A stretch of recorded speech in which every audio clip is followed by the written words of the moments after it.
There is growing outrage tonight after an unarmed African-American teenager was shot and killed by police in the St. Louis suburb of Ferguson, Missouri. But there are conflicting reports about what led up to the shooting. NBC's John Yang has the details.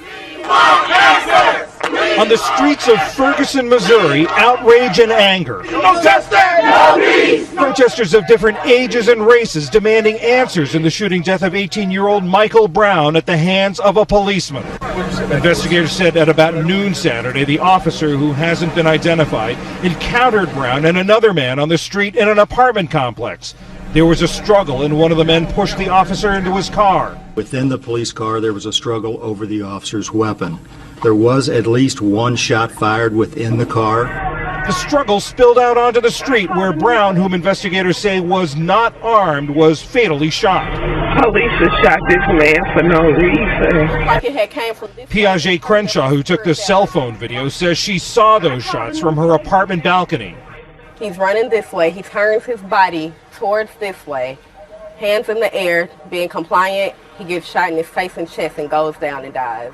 Witnesses said Brown's body lay in the street for hours. I'd like everybody here to appreciate that it took a very long time yesterday to process this scene. The shooting sparked a furious reaction. Police responded in force, brandishing assault rifles. Give us the serenity to understand things. Michael Brown graduated from high school earlier this spring and was to begin college next week.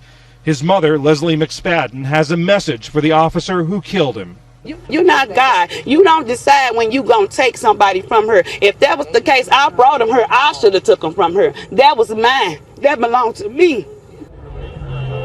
Here at the spot where Michael Brown was killed, hundreds still gathering, with calls for an even bigger rally tomorrow at the police. Don't mean shit if you go that way. Where the fuck is the shoot? Don't shoot.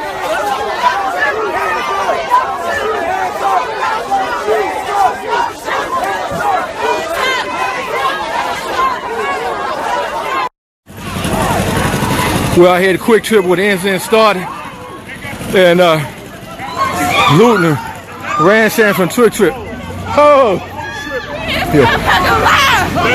Oh, man. Go get you some of that money. Looting and ransacking.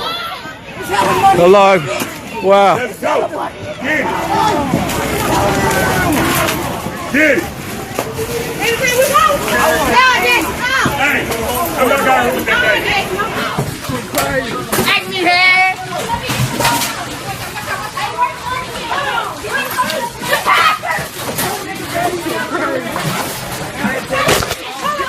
We're supposed to find one of our windows busted in the front and also a window busted in the back. So I guess we're going to take off now. I'll have more updates.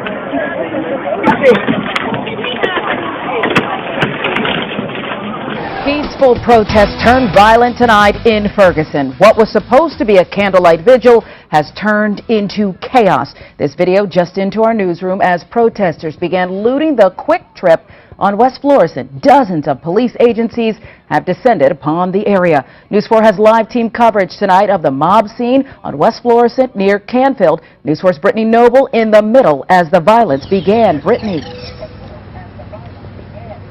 Well, Sharon, I was on West Florissant and Canfield, but my photographer Alonzo and I had to get out of the area. While shooting interviews and video, we found out our window had been broken into. Not just this window, but there was also a window in the back of our live truck. So again, we got out of there concerned for our safety, but we were there at the beginning of that vigil on Canfield and again, West Florissant. There were thousands of people marching. Then the crowd became violent. People started surrounding police cars, hoping to intimidate officers who eventually drove away. I did speak with a 13-year-old Aja Blackwell. She lives in that neighborhood, and she simply told me she was scared.